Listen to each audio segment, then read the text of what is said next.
You can learn more about a person in a few minutes of quiet observation than in months of polished conversation. Here is the uncomfortable promise. If you pay attention to just two windows, the shadow they project and the mask they protect, you will see their true character, often more clearly than they do. Sound bold?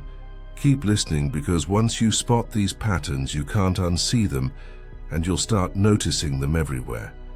In meetings, in texts, at dinner, and yes, in your own reflection. Begin with the mask. Each of us carries a persona, a socially acceptable presentation designed to keep life orderly and relationships smooth. It isn't fake, it's adaptive. But the persona becomes dangerous when we confuse it with the self. People polish it, credentials, tone, curated humility, yet under strain it creaks. That creak is your signal. The first window appears when someone's judgments flare hotter than the facts. The second opens when their image gets nudged and they scramble to hold it together. Why? 2. Because most behavior is rehearsed, but pressure isn't. The shadow window reveals disowned traits trying to speak. The mask window reveals defended traits trying to survive. Watch both, and you witness the conversation between a person's unconscious and their ego. Here's the key. You don't need complicated tests or elaborate profiling. You need curiosity and attention. Ask yourself, what provokes disproportionate heat in this person? What rattles their need to look a certain way? Consider the moment when someone you trust insists they hate fake people. Their voice tightens, their stories return to the same villain. Notice the intensity. That heat suggests projection. An exiled part of themselves is knocking from the basement. Maybe they long to be more socially agile, but labeled such agility manipulative, so they attack it wherever they see it. Their judgment is a mirror angled outward. The more heat, the clearer the outline of the thing they've buried. Now watch the mask under pressure. Compliments land easily. Criticism tests integrity. When a plan fails or a flaw is named, do they pause, breathe, and get curious? Or do they bristle, deflect, and blame? The difference is a live X-ray. Defensive spin exposes fear of unworthiness. Curiosity reveals a sturdier center. Tiny tells matter. Interruptions, sudden sarcasm, performative certainty. These microfractures show you what their persona was built to hide. Once you learn to track heat and fracture, judgment, heat, persona, fracture, you will stop being dazzled by charm or credentials and start trusting pattern over performance. Better still, you will stop fooling yourself, because this study isn't only about them, it's a map back to you. Before we go deeper, a caution. These tools are scalpels, not hammers. They're meant for understanding, not domination. When you notice projection or a mask wobble, resist gloating. The moment you weaponize insight, you reveal your own shadow, superiority, control, hunger to be right. Use these windows to see the human being, including the part of them that is scared. What comes next? We'll unpack the first window in detail, shadow, mapping, so you can recognize the specific fingerprints of projection and follow them back to the traits someone has disowned. We'll look at positive projections too, the pedestals we build when we're afraid to claim our potential. Then we'll test the second window, mask maintenance, by studying how people respond when their image is questioned. Finally, we'll join the two in an integration test, apply the framework to love, work, and parenting. and set ethical guardrails so insight never degrades into control. One more promise to hold you. Learn these 2 windows and you'll gain a strange new calm. You'll stop arguing with surfaces. You'll ask better questions. You'll feel less fooled by sudden reversals in people because you'll have seen the seam lines already. And you'll catch yourself too, mid-judgment, mid-defense, choosing honesty over habit. Ready? Let's open the first window and map the shadow. If you're wondering whether this applies to you, that curiosity is a good sign. Build accuracy by noticing your own heat and fracture first. Which traits in others trigger your swiftest judgments? Where do you become performatively certain when uncertainty would be more honest? When your ideas are questioned, do you ask for specific examples, or do you change the subject and talk faster? Self-observation is the training ground that lets you observe others without contempt. The aim is compassion with boundaries, not diagnosis with superiority. Keep the stance of a scientist and a friend, precise about patterns, tender about people, firm about responsibility. That stance protects you from turning these tools into weapons and makes your perception more accurate. It also makes you braver, because clarity is kinder than pretending and more durable than charm or panic. Practice this on yourself today, and you will notice more in everyone tomorrow. Shadow mapping is the art of learning from someone's judgments. Think of judgments as highlighters wielded by the unconscious. Wherever a person paints in neon, praise, or blame, there you'll find a clue. The trick is not to argue with the judgment, but to decode its emotional voltage. Why does that trait feel so large? What story would collapse if it were allowed to be neutral?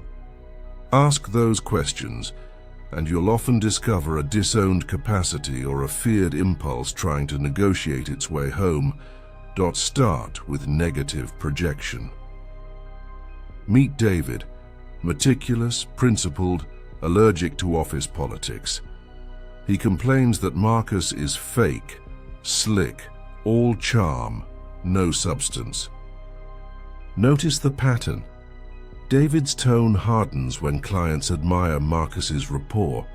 He calls charisma manipulation and treats relationship skills as moral compromise. Underneath, David envies a capacity he believes would contaminate his integrity. He exiled social ease, so now he hunts it in others. The more he attacks, the more he secretly longs for the freedom he condemns. Projection is not confession alone, it is also map-making. Follow the heat, and you will locate the border between self-image and unlived potential. When someone rails against ambition, perhaps they learned early that desire gets punished. When someone mocks sensitivity, perhaps they were shamed for needing care.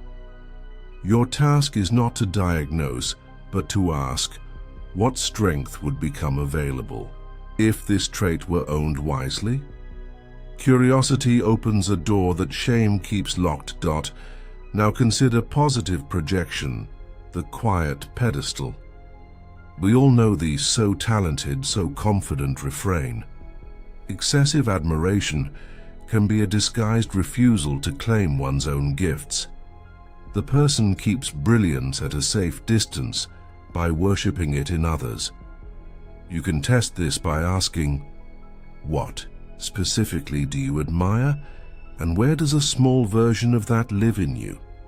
The moment someone can name a micro-example, the pedestal shrinks and self-respect grows. Shadow mapping works because the psyche seeks wholeness. Disowned traits do not die. They disguise themselves and knock through other people. Each knock is a chance to retrieve a piece of yourself. Here is a hook worth holding. Every disproportionate reaction is either a wound asking for care or a talent asking for responsibility. Keep that sentence handy, and you will make fewer enemies and more repairs. A practical field guide helps. First, listen for absolutes: always, never, everyone, no one. Absolutes are often smoke from an old fire. Second, track repeats. If a person tells 5 stories with the same villain, you are hearing a personal myth, not neutral reportage. Third, notice where humor turns cutting, especially after praise. Jokes often smuggle truth past pride. Fourth, watch your own body. Your tightening jaw during someone's rant might be your shadow reacting to theirs. Slow down and check whether you are defending an image of yourself. When the heat rises, say, "Can you give me a specific example?" Specifics cool projection because specificity demands reality. If the specifics are fair, growth is possible. If specifics evaporate, the projection loses fuel. This is not a trap. It is an invitation to precision, which is the friend of healing. What? About the fear that naming projection lets people escape accountability. The answer is both and.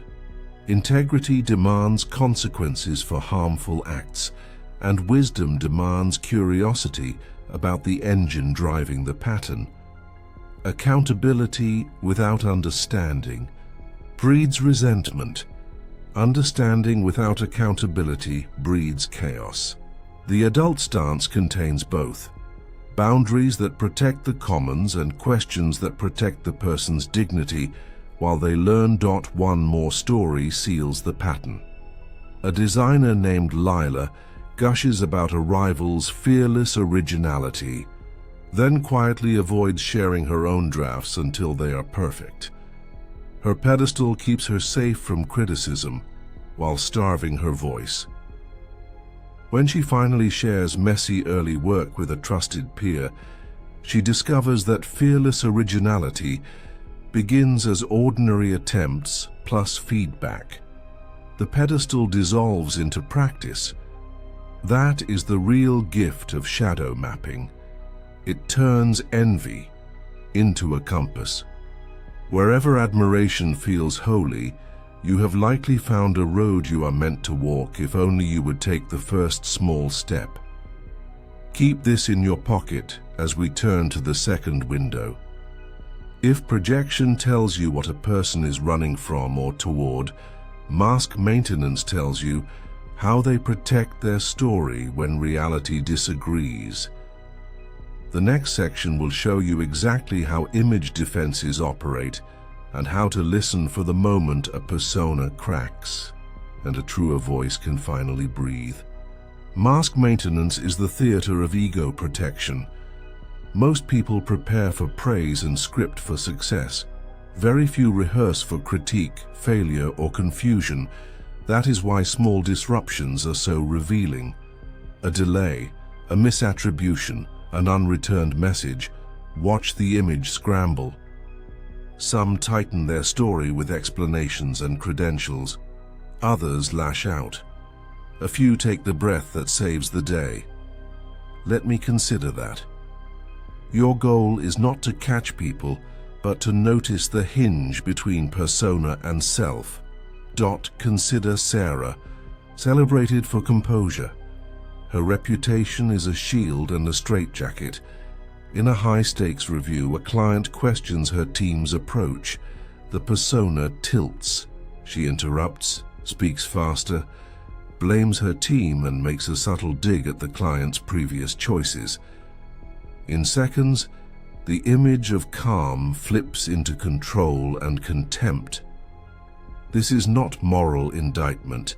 It is diagnostic light.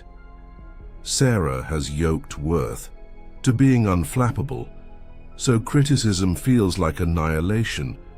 Her mask panics to save her name. What would an integrated response look like? Something like this: I hear you. Here's the intent behind our choice. Here's where your concern lands. Let me confer with the team and return with 2 alternatives by Thursday. Notice the posture. It protects accountability, not appearance. It trades dominance for clarity and commits to a next step. That move is not genetic, it is trained. People who practice this script in low-stakes moments are ready when it counts. Defenses organize into a few recognizable moves. There is attack, which converts shame into aggression. There is withdraw, which hides behind silence and delays.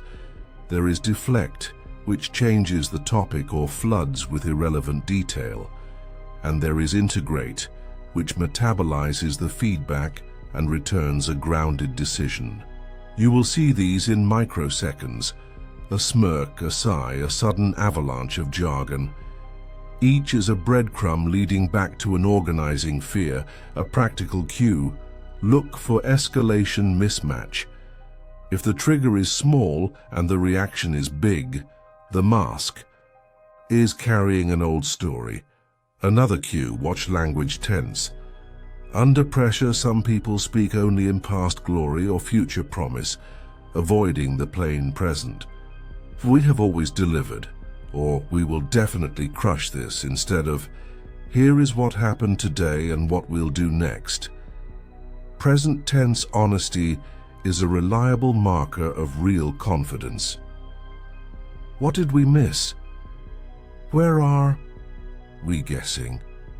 What would make this 2% better? Ordinary questions calm anxious egos because they set a bar anyone can meet. When the conversation normalizes small adjustments, masks can rest and people can act. Take a closer listen. To tone, fear often dresses as certainty. Notice the person who answers every question immediately, as if a half-second pause would expose ignorance. Notice too the person who turns a simple ask into a philosophical detour. Both are performances too. Avoid the vulnerable sentence, "I don't know, but I can find out." That sentence is a tiny door to trust. When leaders use it, rooms exhale. Here's an ethical boundary worth repeating. Spotting a wobble does not entitle you to pry. If a colleague's mask slips, offer clean structure, not voyeurism. Clear expectations, smaller scopes, firmer timelines, steadier check-ins. People become safer when the environment narrows the distance between persona and reality. That is culture work, and anyone can contribute. When you learn to listen for the tiny crack between impression and response, you stop being hypnotized by polish. You start selecting partners by their recovery, not their performance. In the next section, we will pair this window with the first and run the integration test, a simple practice that reveals whether someone can grow when a mirror is placed gently in front of them. Micro situations are pure gold. The restaurant runs late, the app crashes, the flight gate shifts, the phone dies, the joke does not land. These tiny frictions pull energy away from image control and toward raw coping. Do they treat staff with respect when no status points are at stake? Do they own a mistake without a legal brief? Do they notice someone else's discomfort and adjust? Character is cumulative in these moments. None proves anything alone, but together they sketch a reliable portrait. Practice for yourself this week. Pick one recurring frustration and pre-decide your response in a single sentence. If the meeting starts late, I will use the time to clarify my notes. If I'm criticized, I will ask for 2 examples and 1 suggestion. Pre-decision unclenches the mask by giving your ego a job it can complete. The more you do this, in small arenas, the more available you are for the real work when stakes rise. The integration test asks a simple question: what happens when a mirror is offered? When projection is named gently, or when the mask is invited to rest for a moment, can the person absorb, reflect, and adjust, or do they double down? Growth requires tolerating a beat of legitimate discomfort. The test is not a trap. It is a kindness. I notice you get especially fired up about show-offs. Have you ever wanted to show your work more? Or you looked tense when that feedback landed? What felt most off? Two paths typically appear. The defensive path reroutes the conversation into blame, counterattack, or collapse. The integrative path pauses, asks a clarifying question, and locates a small experiment. You're right, I do get hot about that. I can try sharing earlier drafts with 2 colleagues this month. The point is not to confess. The point is to re-enter reality with one doable action. Character is built in these one-step pivots. From here, 3 character profiles become visible. The unconscious type is unaware and unreflective. Everything happens to them, and feedback is persecution. The aware but defended type can name patterns but cannot feel them. They intellectualize, then repeat. The integrated type accepts mixed data, digests emotion, and acts on specifics. You do not need a lab to spot these. A lunch and a deadline will suffice. Now, applications. In love, shadow mapping can turn criticism into closeness. If your partner is always selfish, try translating that judgment into a need. I want to feel considered when plans change. Then test for integration. What would make that easier? If they fight the need with contempt, you are looking at a mask that values dominance over intimacy. If they translate it into a new micro-habit, I'll text you before I agree. To extra plans, integration is underway. At work, request receipts and next steps. You said our approach is naive. Which assumption feels thin? What one decision would improve it by 10%? If the response is vagueness plus volume, the ego is protecting image. If the response is calm specificity, you have a partner. Great teams normalize revision and treat ideas as communal property. Bad teams market themselves to each other and call it collaboration. Parenting benefits from this lens too. When a teenager complains that friends are fake, resist sermons. Ask which behaviors feel fake, and then ask when they feel pressured to act that way too. You are teaching 2 muscles, naming experience accurately and owning a small part of the pattern. That practice will serve them long after lectures are forgotten. Now, guardrails. These tools gain power as your empathy increases. If you use them to score points, you will erode trust and prove only that you are afraid. Keep your questions short, your tone plain, and your commitments measurable. Offer the dignity of choice. Would you rather brainstorm now or after lunch? Control shrinks, collaboration grows. Here's a compact practice to anchor the test. In your own life, keep a shadow journal for 1 week. Each day, record 1 hot judgment and 1 mask wobble. For each, write the cleanest request you can make and the smallest experiment you can try. Then run 1 experiment within 24 hours. Track outcomes, not perfection. Curiosity plus follow-through is how insight becomes character, and character becomes reputation. When someone shows you even a tiny integrative move, reward it with clarity and warmth. Growth accelerates in environments where effort is noticed and specifics are celebrated. The next section widens the frame from individuals to systems, exploring how character work ripples through relationships, families, and teams, and why Your self-honesty is the most contagious behavior you carry. Conflict is the perfect laboratory. When schedules collide or expectations go unmet, try a two-step move. Step 1. Name the shared reality in plain language. We promised Tuesday, and it is Thursday. Step 2. Propose a concrete next move. I can deliver a stripped-down version by 4. Will that unblock you? This structure reduces panic because it replaces argument about identity with agreement about actions. Masks calm down when the present is specific. Boundaries live comfortably with empathy. You can say, I see you're overwhelmed, and also say, I still need the deliverable by noon. People who confuse kindness with collapse end up resentful. People who confuse boundaries with contempt end up alone. Integration means you hold both, a soft heart and a firm calendar. If you are tempted to choose only one, you are avoiding your own growth. Finally, notice how the two windows cooperate. Shadow tells you which trait is trying to rejoin the self. Mask tells you which fear is guarding the door.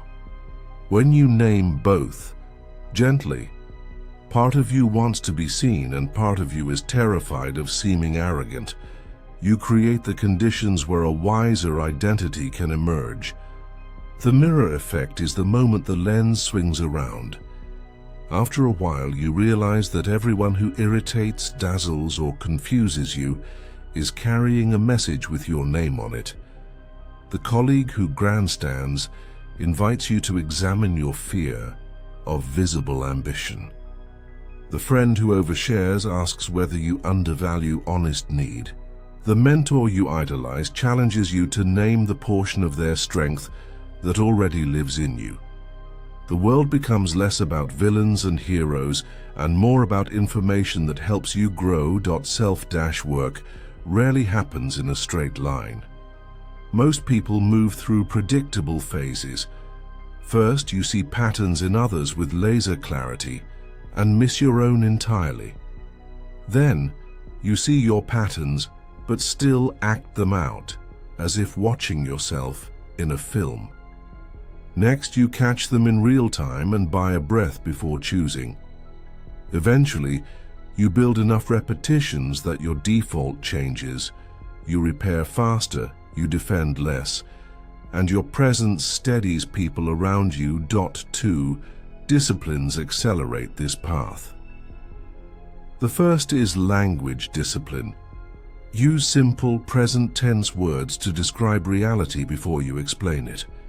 I missed the mark. I felt threatened. I judged and then learned. Reality stated cleanly is a social gift. It reduces everyone's cognitive load and invites collaboration.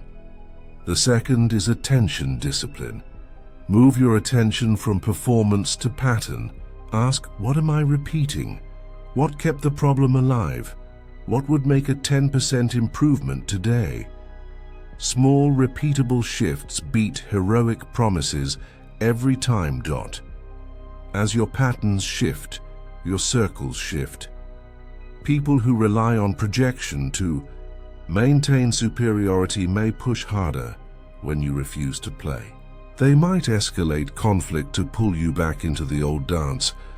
Do not moralize, just keep your footing and your boundaries. Meanwhile, others will draw closer because your steadiness feels like oxygen. They will bring you better questions. They will trust you with the unpolished truth. Communities grow around people who can tolerate reality without punishment.